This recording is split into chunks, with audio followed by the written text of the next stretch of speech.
want to get a sense of the progress being made and some of the changes that are going on, not just within the carbon program or within the sustainability programs at Indigo, but also just in general, the carbon credit market and what we're seeing. So to do that, I want to bring in Ron Hovsepian, the CEO of Indigo Ag, to give us an update. So Ron, thanks for joining us. And yeah, we're looking forward to hearing the update. Thanks, Ryan. Very excited to catch up with everyone. First, very great thanks to everybody, starting with our farmers, the growers who make all this stuff possible for all of us to have a livelihood and to be supported by this great work that you just heard about, and where we're going and what we're leaving behind for the generations behind us. Thanks to the partners and to all of the team here that's really pulled together a very, very special day, and also our guest speakers. It was really great to have Alyssa here as part of our journey, as well as Badisha. Thank you for that. So special thanks to everyone for giving us your time. And it's been a few months, I think, since I last spoke with all of you, and it's really exciting to see where we're going and what's happening in the market from an overall perspective. And it's really about harnessing this big mega trend around sustainability and unleashing you as the growers to really have that impact. But at the same time, let's make sure we create that nice durable revenue stream for you so that you have something that pays for part of this journey or contributes to that. And the good news is I continue to see the market for the carbon removal, I'll just use that as a broad term, carbon offsets or insets, however you want to package it, that is growing with great velocity, the acceptance and the need in the market for that. So that's fantastic for us to think about as we look at the earth, farmland, and pasture land being that big, large carbon sink for all of us. And agriculture is absolutely growing in its importance in the role. And people are really trying to pay attention to what you as the farmers want in the industry. And I think that's super important to really understand as I look at it and as we look at as where we're going. So Ryan, to your question, there's I get asked a lot of different questions. So I gathered my thoughts around, hey, look, is this thing real for farmers, and are the farmers getting paid? Like, that's usually one of the questions I get asked by people around the industry and within the industry. And the answer is absolutely. Like, we're seeing a huge response right now from the farmers who now saw their second set of checks arriving, as well as a bigger grouping. We did our second round of payment to the regen farmers of $3.7 million of payments here. So that is fantastic. So we've now proven that this is now beginning to be a recurring revenue stream. So very, very excited about what that means for all of you as farmers and how this will help to grow the business the right way for you as a supplemental stream to all the work that you're doing. The next thing I get asked is, hey, Ron, what's happening with prices? Like, which way is my commodity going? This new digital crop that you're all building towards and what you're doing. And the answer is, I'm seeing it continue to grow, and I'm seeing the prices continue to go up. So we've seen since we started the program, where we put a minimum inside the program to begin it, to now the price is now growing over 200%. So that's great. So we're very, very excited about that. And I'm excited about what this next wave of buying will look like.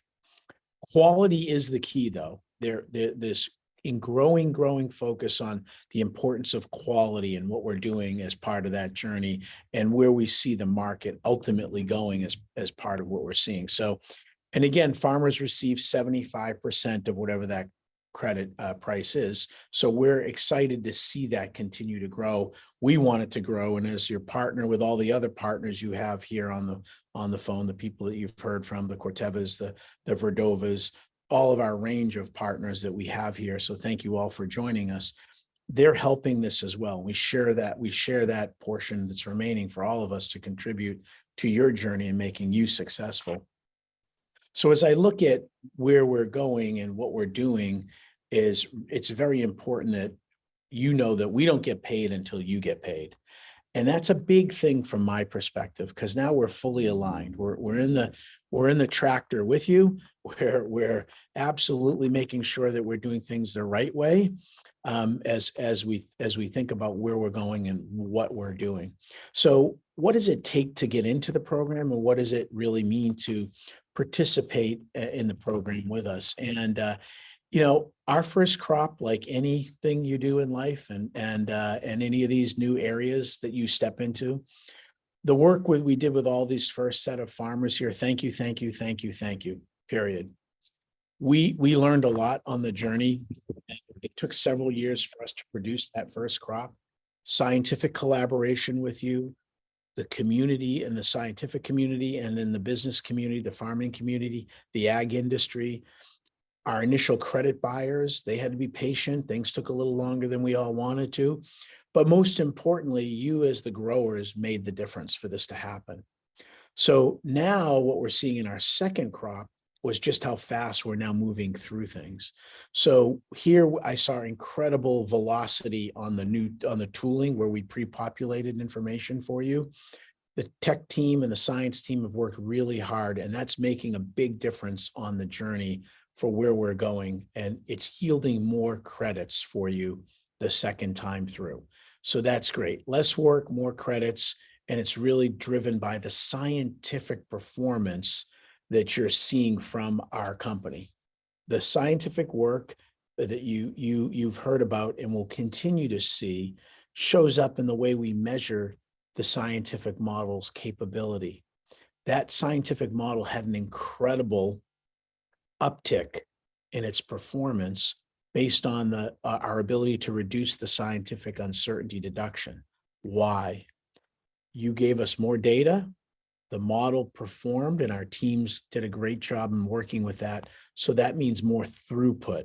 So the more acres we keep bringing in, the more this model grows and becomes more effective for all of you. It's a learning model in its sense that it will continue to get longer as we put more data into it.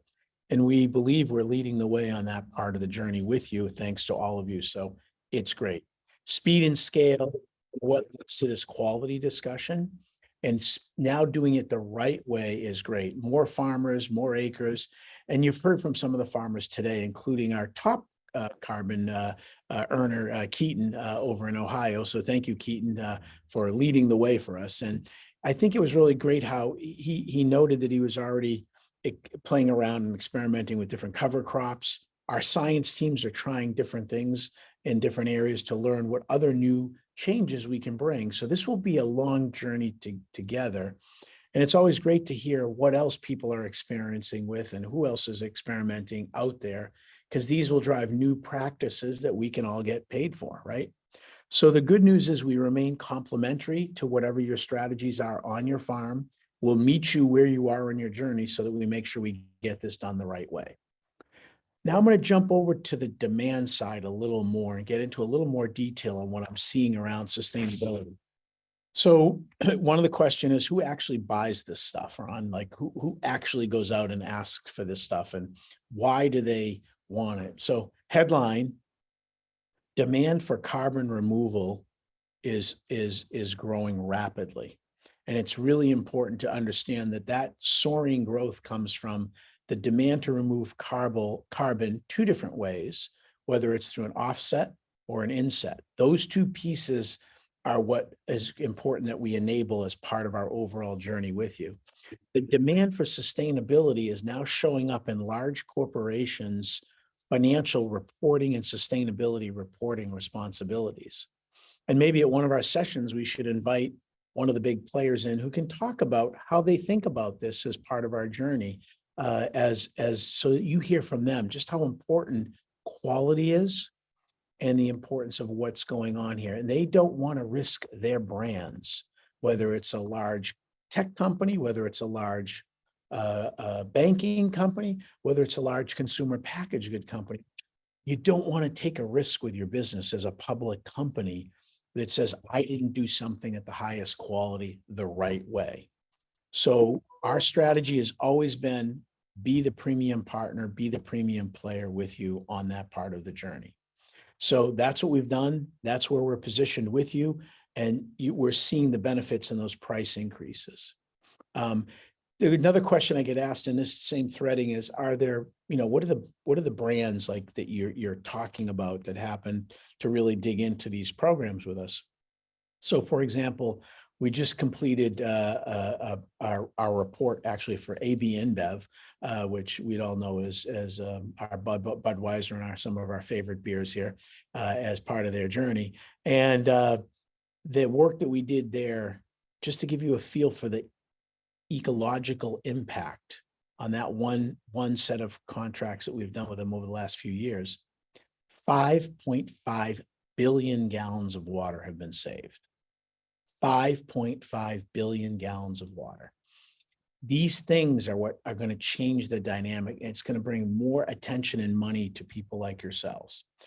Other partners, Nestle, Walmart, are scaling up their collaboration. So we're starting to see a lot more momentum. 20 plus brands now are buying the credits that are big brand names, and the pricing continues to climb on them.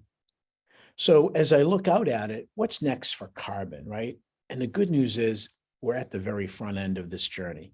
This regenerative journey that you're taking your land on and your crops on is going to have many new tributaries that we're going to participate in as a group. We're talking about first carbon or greenhouse gas removal. We're going to talk about water attributes more and more. And we're going to talk about biomass and biodiversity. These are the things that people are focusing on. And I think it's really important to understand how big that has become. And I was at a meeting a couple of weeks ago over in Europe with all the global CEOs you can imagine at a particular event. And there was a 7:30 in the morning session on soil and biodiversity. That's right, soil and biodiversity. So you've got insurance companies coming in the room, businesses coming in the room. So people are paying attention to what you're doing. By the way, those lenders want to know that the soil's not being degraded more and there's more risk of losses for them. Insurance companies want to know how we can hold more of the soil in place so there's less risk of loss. So everybody's paying attention to your world now. And I think that's a great thing, not a good thing. That's why the time is now to continue your investments, continue your expansion into these programs, move from pilots to expansion to rollouts, do the one practice change at a time, make that journey to continue to build up where we can make the economic and agronomic right decisions that benefit the business the right way for you. And then the rest will fall in place. I know one of the other questions I get frequently is, what if I've been a regen farmer? And I do hear about this. How do I participate? One of the things that I think that's super important to understand is, one, you can participate in many ways. So we have a look back period. So if you've just started doing some of your cover crops or no-till or low-till, that's a category we can go look at. Then we have a program that focuses on the inset. So you've already done the work. That's called Market Plus Source. Like the Alabama farmer, Liz, as you heard from earlier today, this became a new income stream for her around sustainability. So there's going to be multiple tools, as I said to you, or tributaries we're going to continue to bring to you, but quality is going to always be the top metric that we're going to focus on. Deep science, deep quality. That's how we protect your brands and we protect what the buyers are getting on the other side, right? And as I mentioned earlier, we couldn't do this alone. We're here with our partners today, as I mentioned, a few of them already. MFA is here as well. They've been great. And we continue to add more partners as we go on the journey. You'll see those partner relationships because that's who you trust down at the farm gate, right? These are the people that you work with.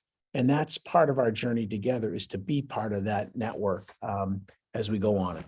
So we have experts around on standby. We're here to help and grow your business with those partners. And those folks are really ready to answer any of your questions and do whatever else we need to do to make sure that we help you on this journey. And by the way, we got to bring both of our ears so we continue to listen to you and make sure that we learn on our journey, right? I've learned a lot from all of you, from cover crops and tile drains and which cover crops not to put them in tile drains. I heard some really tough stories along the journey. So it's a very important journey that we have to share. So thank you all very, very much. I greatly appreciate you all coming today and working with us and considering working with us. to helping on the journey, and you're all doing something super special and economically really wise. So I think it's going to work out on all fronts. So thank you. Ryan, back over to you, bud. Awesome. Thank you. Appreciate that, Ron. And it's, if I could just share a quick sentiment, it's encouraging to me to hear that report about the interest and the acknowledgement that soil plays in so many different ways, like insurance companies worried about soil. Like, this is fantastic. This is where it needs to be. So that's just encouraging. It tells By me. the way, Ryan, I'm going to end up calling a few of you farmers here, because these CEOs actually want to come out and see the game that's going on out there with you all. So just imagine that's what's really going on as part of the overall journey here. So it's very, very exciting. So, and one of them was the CEO of a very large, very large, the largest reinsurance company in the world, wanted to come out for a visit. So it's happening, Ryan, to your point. Yeah. And that's, it just, to me, it sends that it's just another signal that this is the right path for all of us here and others who will be joining us. This is where we need to be. So thank you for that, Ron. It's encouraging.